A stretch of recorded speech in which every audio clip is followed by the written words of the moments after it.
I started feeling in my heart. I was like, something is different. She said her first word ever, mommy, at 5 months old. But from 5 months to 12 months, she did not learn any new words. She only had those 3 words and she was not learning more. That to me was a huge red flag. I started thinking something's up. She was obsessed with lighting things up. She was obsessed with wheels, with the fan, with things that would spin. But she would get so angry. I had never experienced taking care of a kid who would get so angry so fast at that age and for so long. She would have 45-minute meltdowns. And I was made to feel like I was crazy for thinking that she was autistic. I mentioned the speech delay and my concerns, and I kind of got laughed at and told, yeah, it's in your head. Kids can't even be diagnosed with autism until they're 5 years old. There was a lady outside talking. I see her talking to the swimming coach, and I just see the swimming coach nodding her head, and this lady comes up to me and she's like, let's get you started on looking for that diagnosis so you can get her in therapy fast. She's like, your daughter is considered to be a level 3 autistic child. That hurt to hear. I just broke down. I hear the improvement when she wakes us up in the middle of the night, asking to get on the bed, and she asks us, are you okay? What's wrong? When we wake up groggy, like, oh, Elena, go to sleep. But I see the improvement. That's why Elena, on her own, started calling you Daddy Luis. Welcome back, guys, again to the Venting Vault podcast, the ultimate safe place where we vent and we grow forever. Today, this is a special video for me. I know for a lot of you guys might be asking, where have I been, right? So this is perfect just to go ahead and explain to you guys where I've been. So right next to me, I have an amazing mother. This is my fiancée, Kayleen. So everybody give it up for Kayleen. I'm excited for this video because we do have a daughter, right? She's my stepdaughter. I consider her as my daughter, and she has autism. So this video is for those parents that not to be shy about autism and maybe just help them realize that autism, it's not a disability, it's a special gift. First of all, for those that don't know, right? How old is your baby? My baby girl, Elena, is 4 years old. Okay, awesome. And around what time did you started finding out those changes in her? So I knew in my heart that Elena was autistic soon after she turned a year old. There were some signs to me. I was in college. I was still in college when she was born. So I am a teacher. I was taking the classes, where they talk about the special education classes where they start talking about the developmental goals for each child and the average ages kids start doing things. At first, when Elena was about 5 months old, I thought she was going to be like me, a talker, because she said her first word ever, mommy, at 5 months old, which is crazy. Usually kids will say dada or papi. So they usually say that first because mommy is harder to say. But she started saying mommy, then she said dada, then titi. And that was all at 5 to 6 months old. But from 5 months to 12 months, she did not learn any new words. She stayed in those 7 months. She only had those 3 words and she was not learning more. That to me was a huge red flag. I started thinking something's up. Maybe it's just a speech delay, but that was a big sign for me. Then she started doing things like walking, well, not walking. She walked very late. That was another sign. She didn't walk until she was almost a year and a half. But she started lining things up, which I had just learned in school that's a sign of autism. Doesn't automatically mean your child is autistic, but she was obsessed with lighting things up. She was obsessed with wheels, with the fan, with things that would spin. But she would get so angry. I had never experienced taking care of a kid who would get so angry so fast at that age and for so long. She would have 45-minute meltdowns. That's not normal for a 1-year-old to have a 45-minute meltdown every few hours. Like, that's not normal. So I started feeling in my heart that I was like, something is different. I think she has autism. Who was like the first family member that you told them about it, or how'd you went about this? So first, I told my mom. I told Elena's dad, and I told my grandma, and it did not go well. Everybody was telling me that I was crazy, that it's just because I was learning about it in school, so I was obsessing over it. I even got told at one point by someone that it's almost like if I wanted her to be autistic. And I would tell them, like, no, you don't understand. Like, I feel it, like something is going on here. And I was made to feel like I was crazy for thinking that she was autistic. As I started learning about autism, I started realizing all of you are autistic. So they would get offended with me. It runs in the family. Yeah. Yeah. I went with her pediatrician and I mentioned the speech delay and my concerns. And I kind of got laughed at and told, yeah, it's in your head. Like, it's in your head.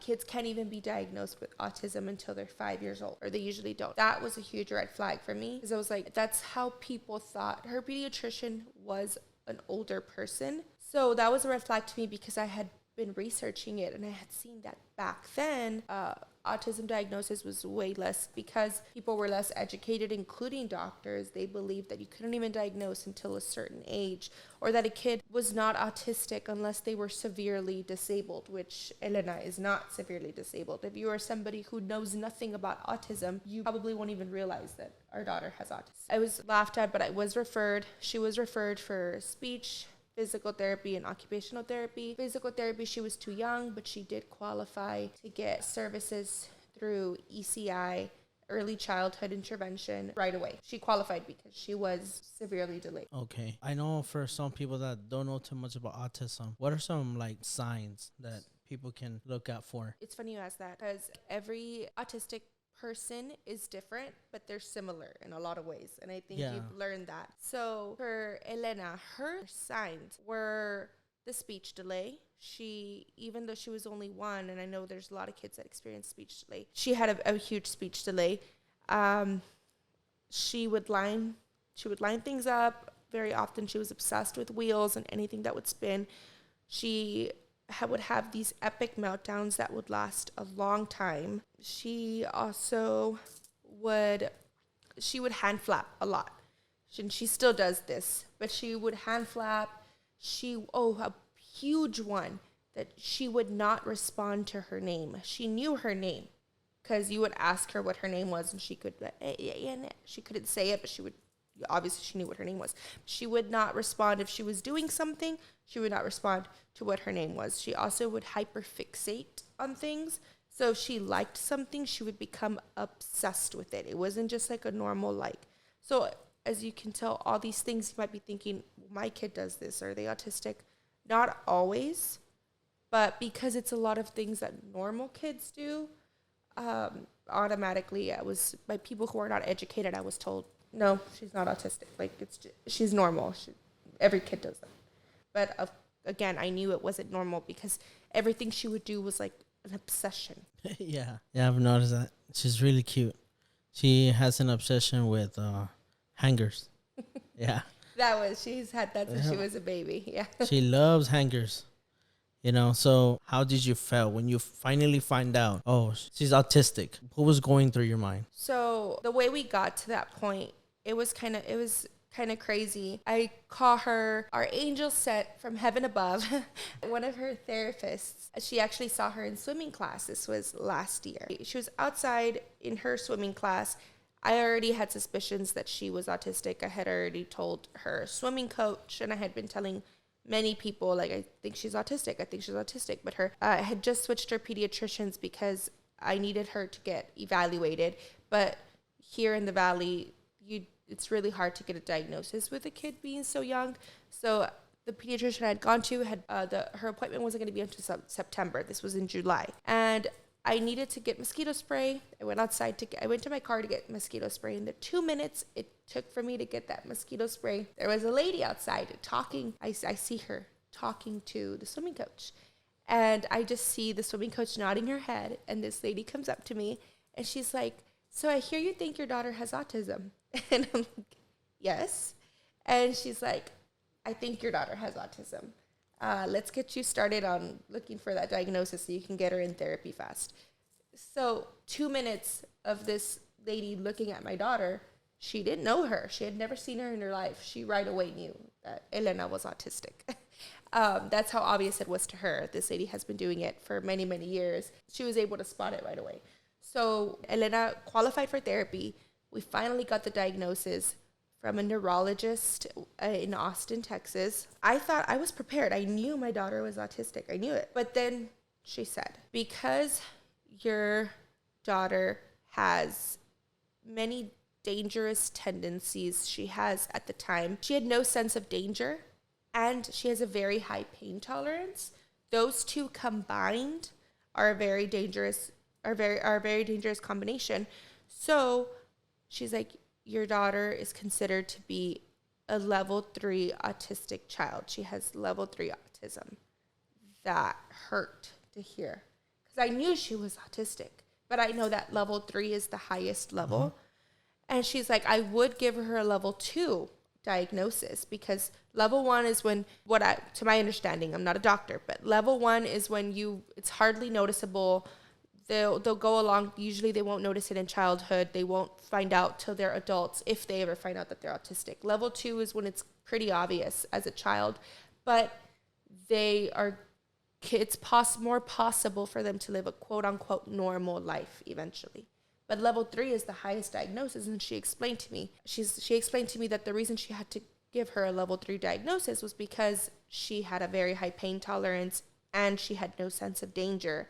So she was always hurting herself. So that really hurt to hear when I found out. And I kind of had to keep myself composed. But when I finally got a chance to be alone, I just broke down, because I knew she was autistic, but I didn't realize that it was a level 3 diagnosis. Have you ever felt like this is going to be a big issue in my daughter's life? This is going to make a big impact. So actually, the neurologist and the therapist, because I did the therapist was another therapist that evaluated it, and I was also present. I got calmed down, even though it was a lot of emotion when I told me it was level 3 diagnosis.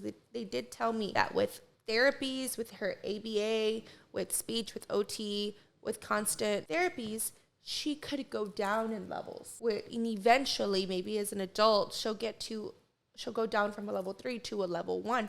I think at this point it's possible if she gets reevaluated, she'll be a level 2. I don't know if she would still be considered a level 3. But the fact that I'm like, okay, if she works hard at this, and we all work hard in this, she can go down levels. She's not stuck at a level 3. Yeah. So that made me feel better, and it made me feel less worried for her. But, as a parent to an autistic child, I do worry for her every day. For example, like, she's not even going to go to school until she ages out of ABA, because at this point in time, I mean, she talks a lot, but she's not extremely conversational. Like, if we ask her what happened last week, she can't tell us. Yeah. Or even if we ask her what happened yesterday, she can only say certain words, but she cannot tell us in detail what happened. Yeah. I'm not comfortable with her going to school until she gets to that point. So I do worry for her quite often about what her future will look like. I have a lot of faith in God. I have a lot of faith in her therapists, in her. She's so smart. And I have a lot of faith in us as parents. I see the improvement each and every day. I hear the improvement when she wakes us up in the middle of the night, asking to get on the bed. And she asks us, are you okay? What's wrong? When we wake up groggy, like, oh, let her go to sleep. But I see the improvement, and I am very hopeful for the future. I have no doubt in my mind that she's going to be able to achieve everything she wants to. What has she's done that has made you into a better person? So she has taught me a lot of patience. So I love kids. Obviously, I'm a teacher. I adore kids. But I was not, and I'm still not, the most patient person. Like, I used to envy moms that I would see that they would be getting slapped and hit, and the moms would be cool as a cucumber, grabbing their hands and being like, it's okay. I know you're feeling big emotions. And not necessarily parents that are pushed over, but I'm Mexican. I'm used to la chancla and being spanked and slapped if you're not doing what I tell you to do in that moment. Yeah. She has taught me so much patience, because obviously I do not hit our child.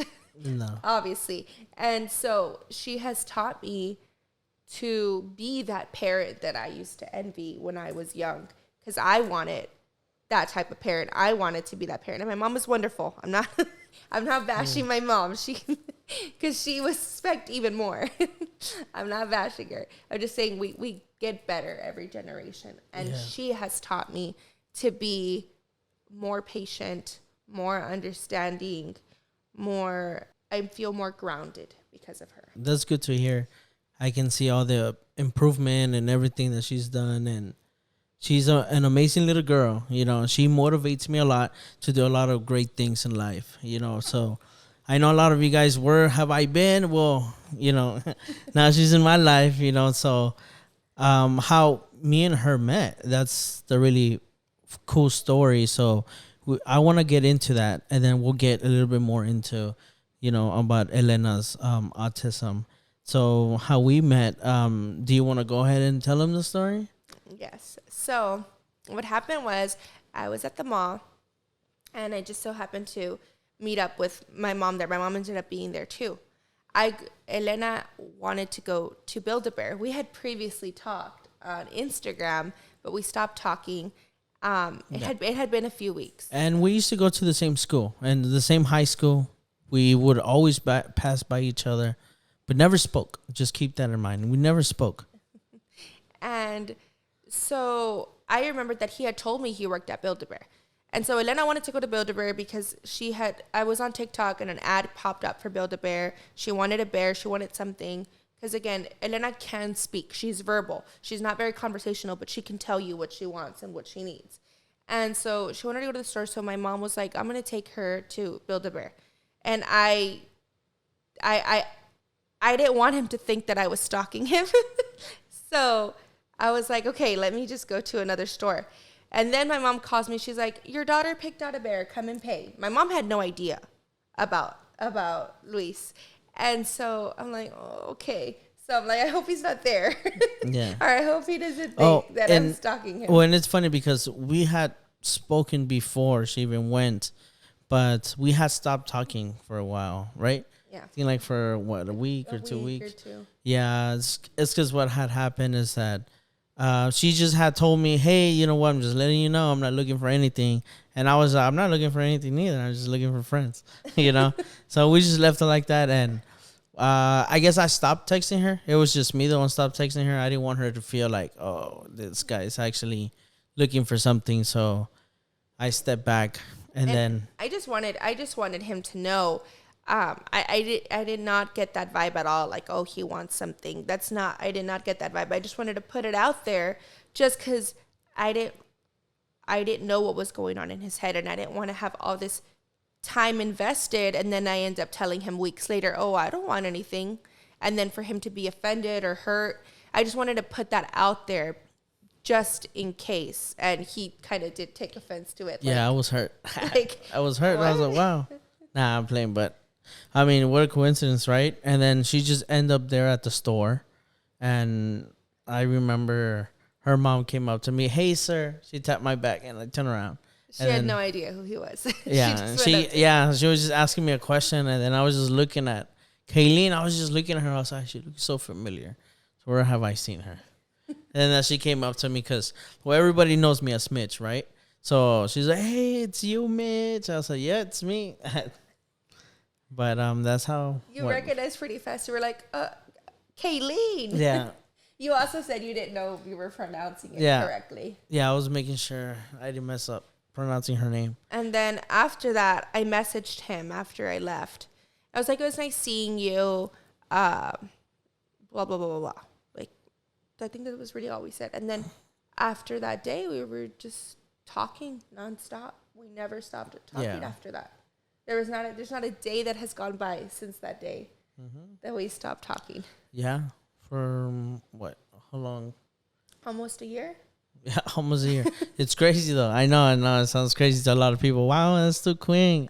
Nah, it's when, like, how can I say it? As a man, you know, like, whenever you want to marry somebody, you know, as a man, you know, and I think that's what I found in her, is that I found, you know, loyalty, you know, true love, and a really good friend of mine. I've always said this, you know, it's funny because I was like, I'll never do a podcast with, you know, my future wife or my girlfriend or anything like that, because I don't know. I just always felt like it would be kind of weird. But with her, I always felt like I'm always myself.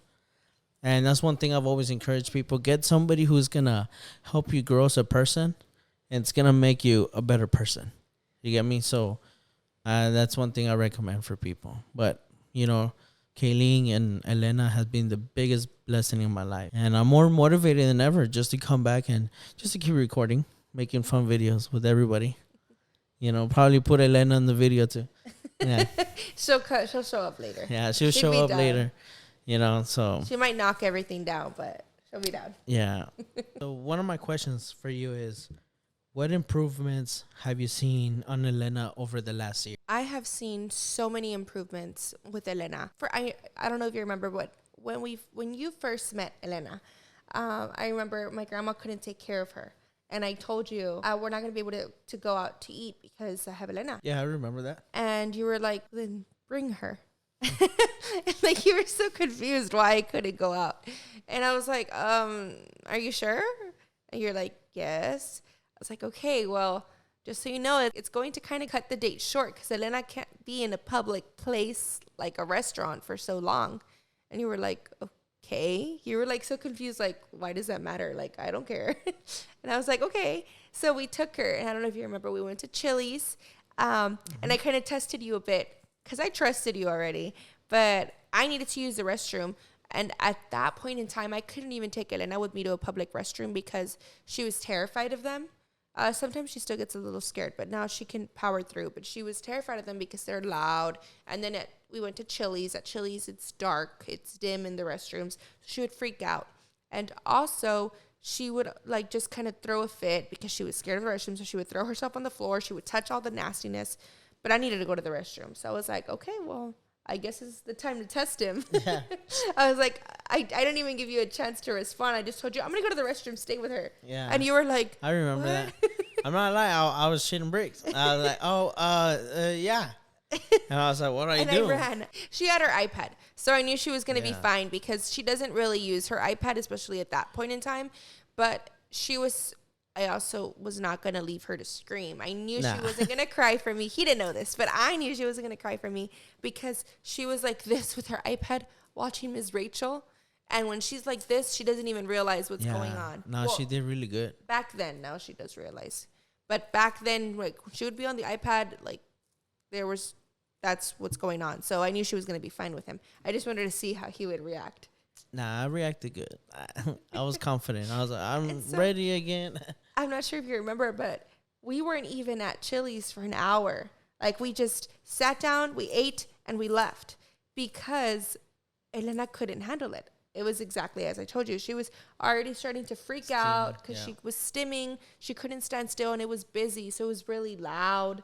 And she started crying. Like, she wasn't able to calm down. So back then, I don't know, that was less than a year ago, but when that happened, she could not handle it. Things are so different now. Yeah, because remember, we recently went to Chili's, and she acts totally different.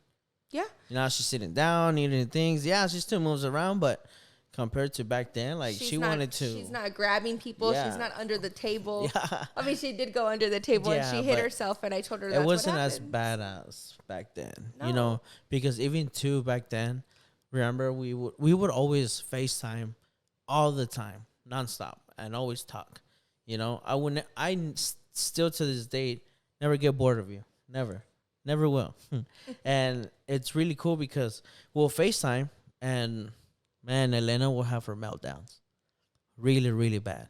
And, you know, how was that for you at that point in your life?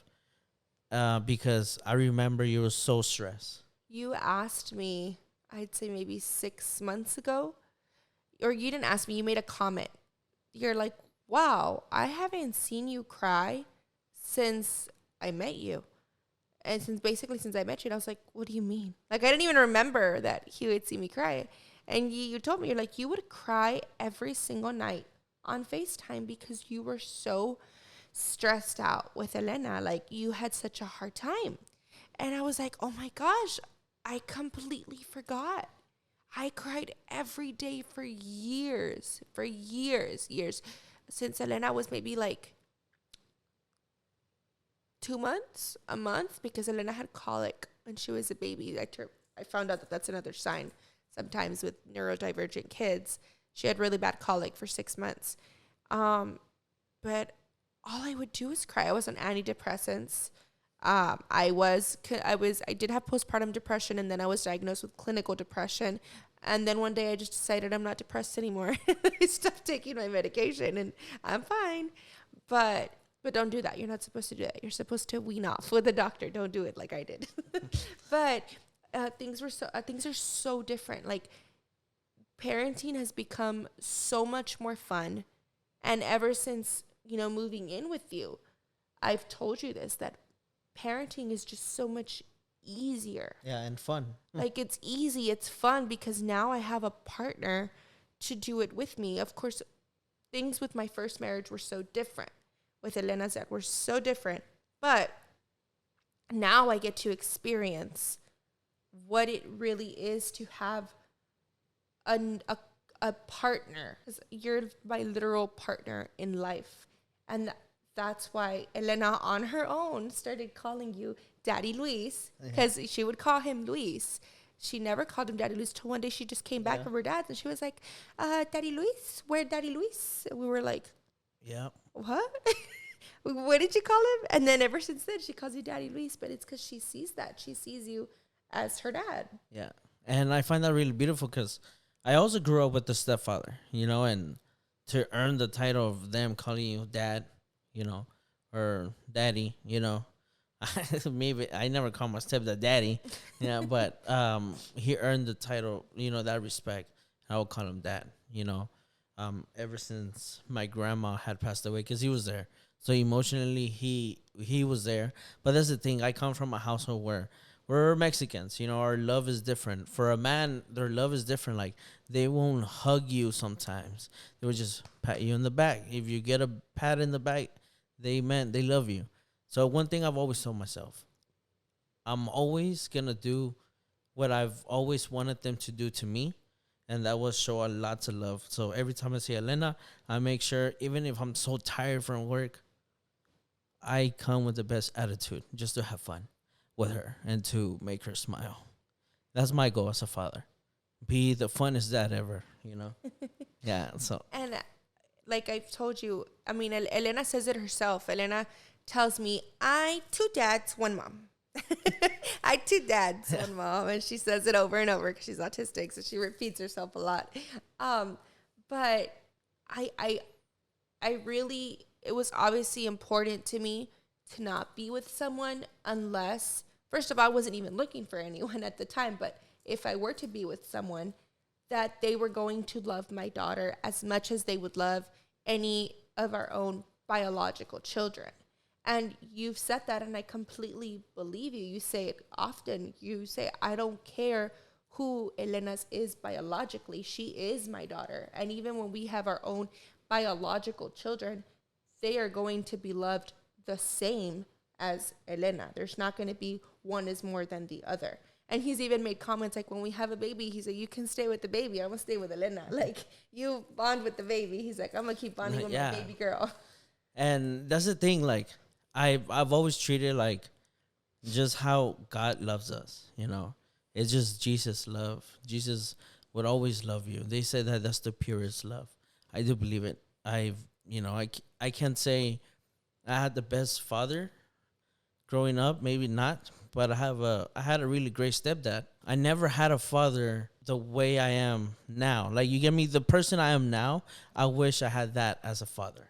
You get me? And I don't have it. But then I keep forgetting. I was like, wait, I have God.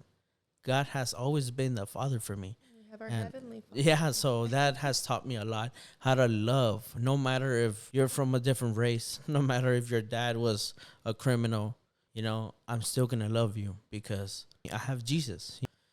So I know you did say something that really caught my attention. You say you trusted me right away. What was it that made you trust me? My family and I get it from my family. We just assume, and I know it's not right, but in our head, we just automatically assume every man is a pedophile. Like, yeah, of course. Like, I don't leave Elena alone with anyone. Obviously sometimes it just happens that I'm in the shower and you're with her. Like, she doesn't really stay alone with anybody other than with my grandma.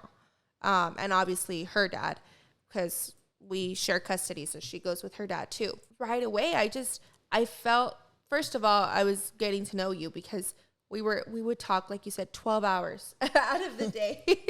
Literally, if you go back to our phone calls, we'd be on FaceTime for like 12 hours, nonstop talking. A big thing for me was when my family heard of you and then when my family met you. The fact that my mom and my grandma and my grandpa trusted you to be near Elena, like, that's a huge deal because they don't trust it. Right away, I hear it all my life. Every man is a pedophile. That's just what grew up hearing. That's just what I heard my whole life. And when I got separated and divorced, everybody was like, no, you cannot be with somebody until Lena's older, until Lena can talk. And I had no problem with that because I was not looking for anybody. But everybody was telling me you should not, you can have your fun, but you should not look for a boyfriend. You should not have a boyfriend because you never know. And then Lena's autistic. She can't communicate.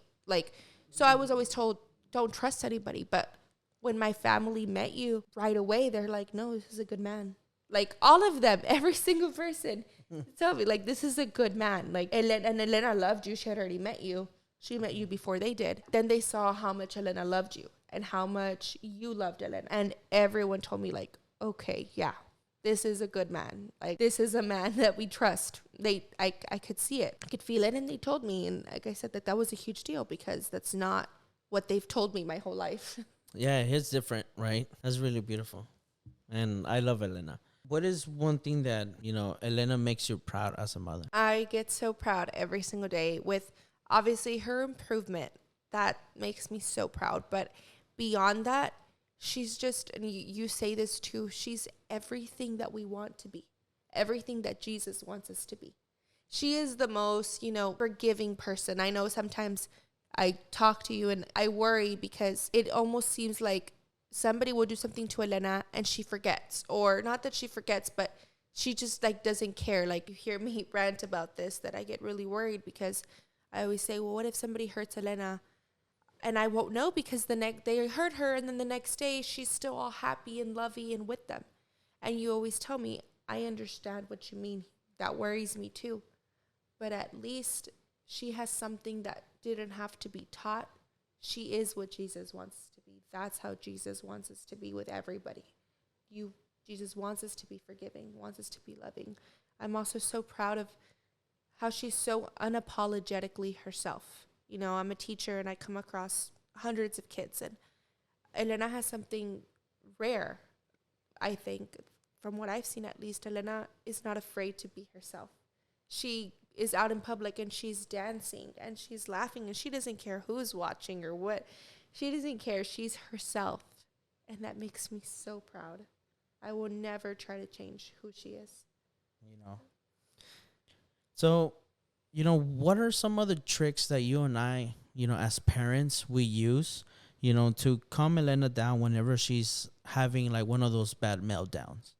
So, Elena rarely has meltdowns now.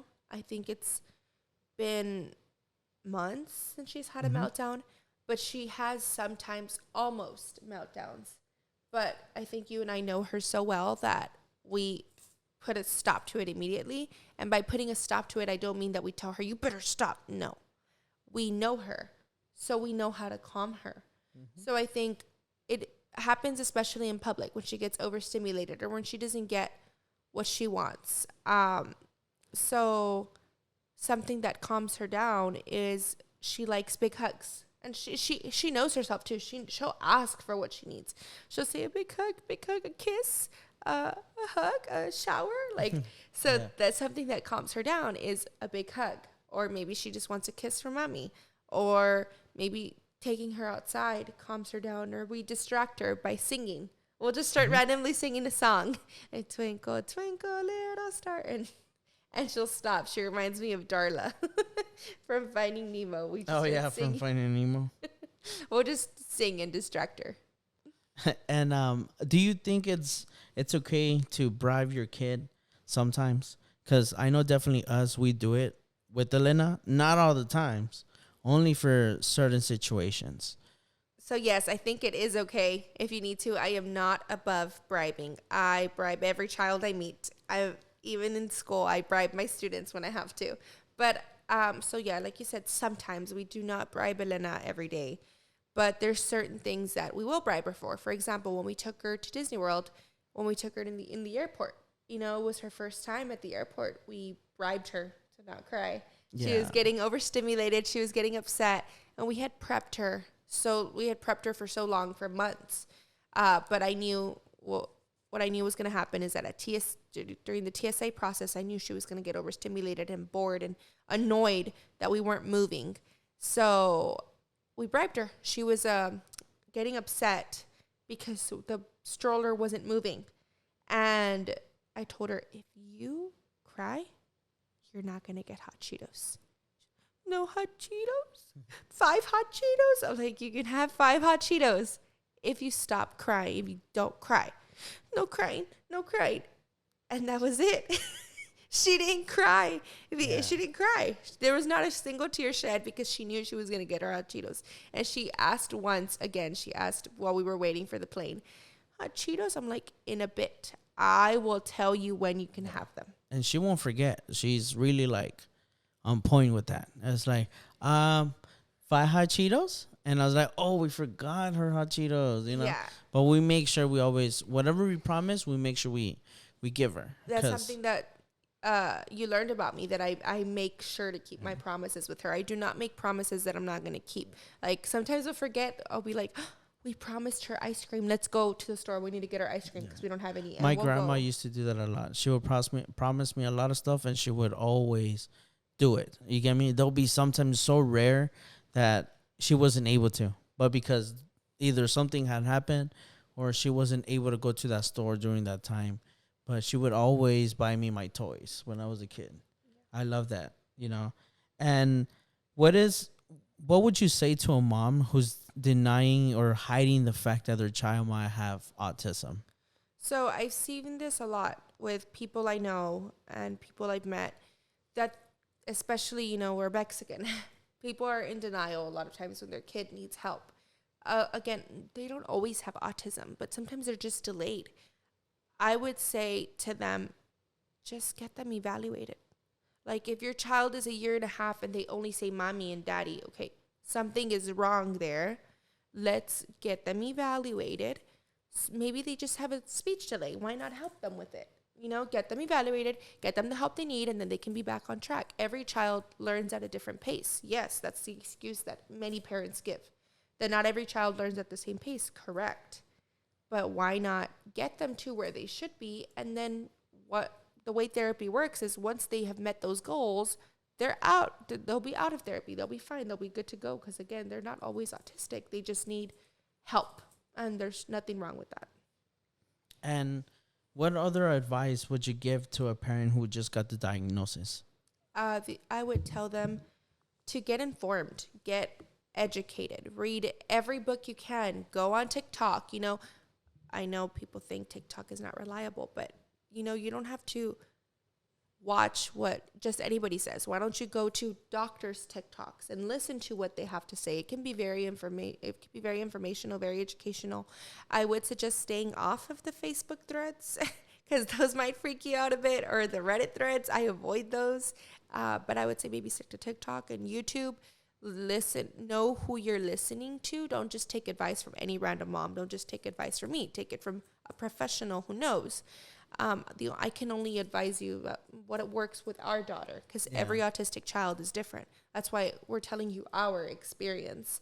But just get informed. We have all this information at our fingertips. I don't think there's any excuse nowadays to not get as informed as you can. And if Elena were to play this years from now, what is something that you would like for her to hear from you? I would like for her to know that she is and always will be perfection in my eyes.